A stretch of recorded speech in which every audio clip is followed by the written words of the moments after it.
One of the biggest mistakes you can make if you want to be consistent is trying to trick your brain. We've all seen the advice: do it for 2 minutes or give yourself a reward. When I was stuck and wanted to change my life, I fell for it too.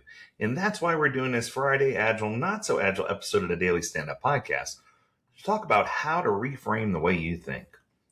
I remember watching a YouTube video from a guru more than 10 years ago about proven hacks to reprogram your brain and trying it. Well, good news. Those techniques worked for a few days, but then the novelty would wear off and I'd go right back to my old routines. And I realized quickly that tricks never ever equal lasting change. So what can we do to work to get that lasting change that we're looking for? So I'm going to give you a few ideas. The first one is focus on the bigger picture. Tricks tend to focus on how, but discipline requires the why. If your reason for working is small, your brain will easily talk you out of it. Most people fail because they don't know. They don't actually know what they're fighting for. And they're just following a should instead of a must. Put physical cues in your big why around your house or in your phone lock screen even. And when you have a visual reminder of your goal, you stop the internal negotiation before it even begins. If this doesn't work, your why was likely simply not important enough. And maybe it's time to move on to something else. So dig deep and find something that really moves you. Let's go to number 2. Slow down your mornings. Sounds crazy. If the first thing you do in the morning is check your notifications, you've already handed over the keys to your brain to everyone else. When your mind is racing from the moment you wake up, it's much easier for lazy thoughts to take control later in the day. The expected action: spend time in your morning offline. Read a physical book. Write in a journal. That's even better. Slowing down isn't about being zen. It's about building the right buffer. When you start the day in a calm, intentional state, you develop mental stillness. Later, when work gets difficult, you can access that stillness instead of reacting to the first impulse to quit. Let's go to number 3. Adopt the screw it mindset. There, I said it. I might be replacing words. Anyway, most people fail because they take their own feelings way too seriously. They think that because they feel tired, they must be tired. Stop overanalyzing every single thought or emotion that you have. It's okay for you to be tired. You're human. Your emotions will take you all over the place. It's okay. You're human. If you want to get things done, you have to learn how to be a bit indifferent to your own thoughts.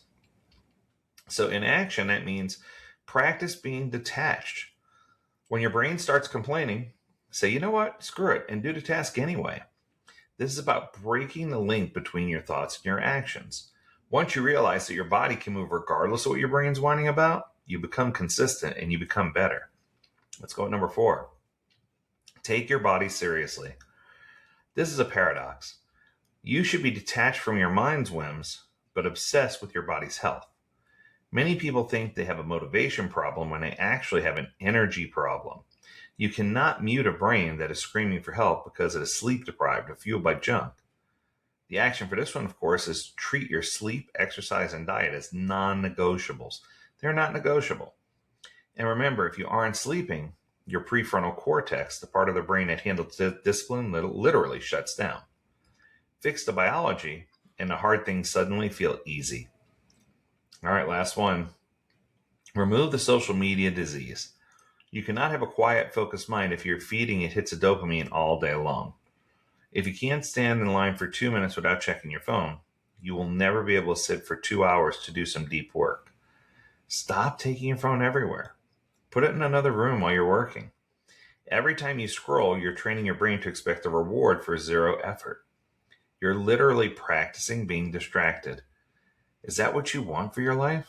To always be distracted? I know I don't. Of course not.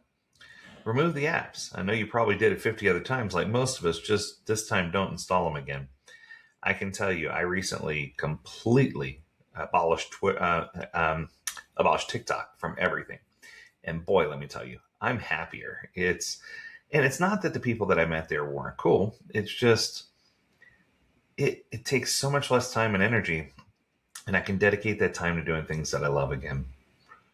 It's not difficult to do hard things. It just requires you to stay uncomfortable without escaping. Nothing good in life ever comes for free. You have to work for it. You got to strive for it. There are no tricks and hacks. There's just action and inaction. And my advice to you is on this Friday, find a way to embrace action. If you do, things are going to go your way. That's going to do it. I hope you enjoyed this episode. If you have a topic you want us to discuss, learn more at AgileDad.com. And as always, we encourage you to stay healthy, stay well, and stay agile, my friends. Until next time, do take care. Bye now.